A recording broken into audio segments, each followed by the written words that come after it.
नमस्कार, मैं हूं तनिष्का शर्मा और आप सभी का स्वागत है न्यूज टाइम में। सबसे पहले नजर हेडलाइन पर।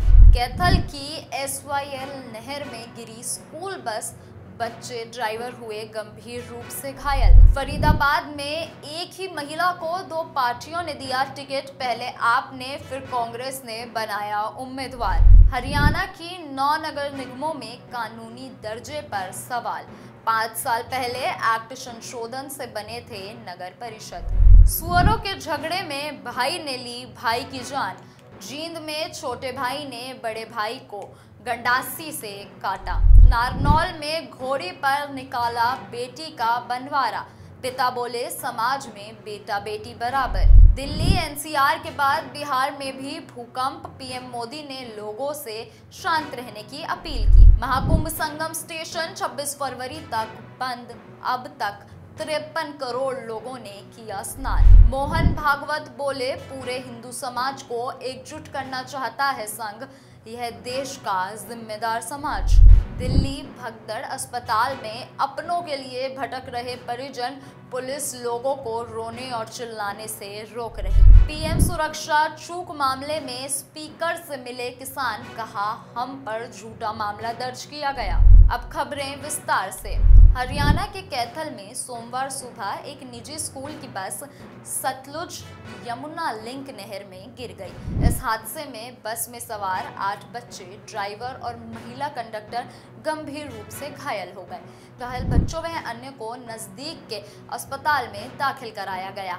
हादसे को लेकर पुलिस की छानबीन जारी है। जानकारी के अनुसार सोमवार सुबह पेहावा की गुरु नानक अकेडमी की बस बच्चों को स्कूल जाते वक्त बस के स्टीयरिंग में तकनीकी खराबी आ गई। इससे बस का संतुलन बिगड़ गया और बस सीधे नहर में जा गिरी। आसपास के ग्रामीण तुरंत मौके पर पहुंचे। बस हादसे की सूचना मिलते ही डायल 112 की टीम भी तुरंत मौके पर पहुंची। लोगों की मदद से सभी घायलों को बस से बाहर निकाला गया और नजदीकी अस्पताल में भर्ती कराया गया। हरियाणा के फरीदाबाद में कांग्रेस और आप ने एक ही महिला को अपना उम्मीदवार घोषित कर दिया। महिला को सबसे पहले आप ने उम्मीदवार बनाया, इसके बाद कांग्रेस ने उनके नाम का ऐलान कर दिया। महिला को कांग्रेस की टिकट दिलाने की पैरवी पूर्व विधायक ने की। महिला के पति आप में हैं, लेकिन उन्होंने कांग्रेस की टिकट पर चुनाव लड़ने का फैसला किया है। मामला फरीदाबाद के वार्ड नंबर 9 का है। इस वार्ड को महिला के लिए रिजर्व किया गया है। यहां से आप नेता हरजिंदर सिंह की पत्नी छरविंदर कौर कांग्रेस और आप से पार्षद चुनाव लड़ने के लिए आवेदन किया है।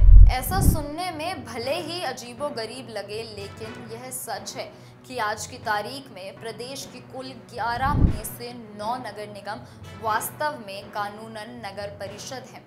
ऐसा इसलिए है क्योंकि 19 सितंबर 2020 से हरियाणा म्युनिसिपल संशोधन एक्ट 2020 लागू किया गया। संशोधन से नूंह जिला मुख्यालय पर तत्कालीन नगर पालिका 50,000 की आबादी के कम होने के बावजूद नगर परिषद बन गई। इस संशोधन के 2.5 साल बाद जून 2022 में प्रदेश में 46 नगर निकायों के आम चुनाव दौरान नूंह नगर पार्षद के प्रथम चुनाव भी करवा लिए गए। हालांकि इस संशोधन कानून के लागू होने के बाद फलस्वरूप प्रदेश के 9 जिला मुख्यालय बीते कई वर्षों से स्थापित नगर निगम कानूनी और आधिकारिक तौर पर नगर परिषद बन गई है। हरियाणा के जींद में सुअरों को लेकर हुए झगड़े में छोटे भाई ने अपने बेटों और भांजों के साथ मिलकर बड़े भाई की हत्या कर दी। आरोपियों ने पहले गंडासी से वार कर उसे मौत के घाट उतार दिया, फिर रेल हादसा दिखाने के लिए लाश को रेलवे लाइन पर रखने की कोशिश की। इसी दौरान वहां एक गाड़ी आ गई, जिसे देखकर आरोपी लाश को वहीं छोड़कर भाग गया। घटना भिवानी रोड रेलवे पुल की है। घटना के बाद परिजनों ने जींद रोहतक रोड पर जाम लगा दिया और आरोपियों की गिरफ्तारी की मांग की। सूचना मिलने के बाद शहर थाना पुलिस मौके पर पहुंची और मृतक के परिजनों को समझाने के बाद जाम खुलवाया। पुलिस ने मृतक के भतीजे की शिकायत पर मामला दर्ज कर जांच शुरू कर दी है। महेंद्रगढ़ के नारनौल में लड़की की शादी से पहले उसको घोड़ी पर बैठाकर लड़कों की तरह गांव में बनवारा निकाला गया। गांव नांगल काठा में लड़की प्रीति यादव की शादी से पहले उसके ताऊ तथा रिटायर फौजी सुरेश कुमार ने प्रीति यादव का घोड़ी पर बैठाकर उसका लड़कों की तरह बनवारा निकाला। इसके तहत ताऊ ने दिन के समय परिजनों और रिश्तेदारों व जान पहचान वालों को भोजन कराया, जिसके बाद रात के समय डीजे के साथ प्रीति को घोड़ी पर बैठाकर पूरे गांव में बनवारा निकाला गया। जिले के लोगों की धारणाएं अब बदलती जा रही हैं। जिले के लोग बेटा बेटी में कोई फर्क नहीं मानते हैं। यही कारण है कि अब बेटियों की शादी को लोग बोझ नहीं मान रहे हैं तथा उसकी शादी में भी उसी प्रकार से खुश हो रहे हैं जिस प्रकार से वे बेटे की शादी में खुश होते हैं। दिल्ली एनसीआर में सुबह 5:36 पर भूकंप के झटके महसूस किए गए। 2.5 घंटे बाद सुबह 8 बजे बिहार के सिवान में भी भूकंप के झटके महसूस किए गए। दोनों जगह रिक्टर स्केल पर भूकंप की तीव्रता 4 मापी गई है। राष्ट्रीय भूकंप विज्ञान केंद्र NCS ने सोशल मीडिया प्लेटफॉर्म X पर इसकी जानकारी दी। भूकंप के तेज झटकों से दिल्ली, नोएडा, ग्रेटर नोएडा और गाजियाबाद में लोग घबराकर घरों से बाहर निकल कर आए। हालांकि अब तक किसी भी तरह के जान माल के नुकसान की कोई सूचना नहीं मिली है। महाकुंभ में आज फिर जबरदस्त भीड़। सुबह 10 बजे तक 58 लाख श्रद्धालु स्नान कर चुके हैं। भीड़ के चलते संगम स्टेशन को 26 फरवरी तक बंद कर दिया गया है। महाकुंभ में तैनात अफसरों की ड्यूटी 27 फरवरी तक बढ़ा दी गई है। मेला क्षेत्र में वाहनों की एंट्री फिर से रोक दी गई है। सभी तरह के पास रद्द कर दिए गए हैं। प्रयागराज से गुजरने वाली 19 ट्रेनों का रूट बदला गया है। वाहनों को संगम से 10 से 12 किलोमीटर पहले बनाई गई पार्किंग में रोका जा रहा है, जिससे लोगों को संगम तक पैदल ही जाना पड़ रहा है। आज महाकुंभ का 36वां दिन है। 13 जनवरी से अब तक 53 करोड़ श्रद्धालु संगम में डुबकी लगा चुके हैं। भाजपा सांसद और अभिनेत्री कंगना रनौत आज महाकुंभ में रहेंगी और संगम में डुबकी लगाएंगी। इसके अलावा गुजरात, महाराष्ट्र, त्रिपुरा और पश्चिम बंगाल के राज्यपाल भी संगम में स्नान करेंगे। आज गंगा पंडाल में 8 घंटे में करीब 10,000 लोग हैंड प्रिंटिंग का वर्ल्ड रिकॉर्ड बनाएंगे। रविवार को प्रयागराज रीवा हाईवे पर 15 किलोमीटर लंबा जाम लग गया। लखनऊ, कानपुर और जौनपुर के रास्तों पर भी गाड़ियों की लंबी कतारें दिखी। एयरपोर्ट पर भी यात्री जमीन पर बैठे और लेटे हुए नजर आए। राष्ट्रीय स्वयंसेवक संघ RSS ने कोलकाता के बर्दवान में रविवार को मोहन भागवत ने स्वयंसेवकों को संबोधित किया। उन्होंने हिंदू समाज को एकजुट करने के महत्व पर जोर दिया। भागवत ने कहा कि संघ पूरे हिंदू समाज को एकजुट करना चाहता है। हिंदू समाज को एकजुट क्यों करना है? क्योंकि इस देश के लिए जिम्मेदार हिंदू समाज है। उन्होंने कहा कि आज कोई खास दिन नहीं है, फिर भी कार्यकर्ता इतनी गर्मी में सुबह से बैठे हैं, क्यों?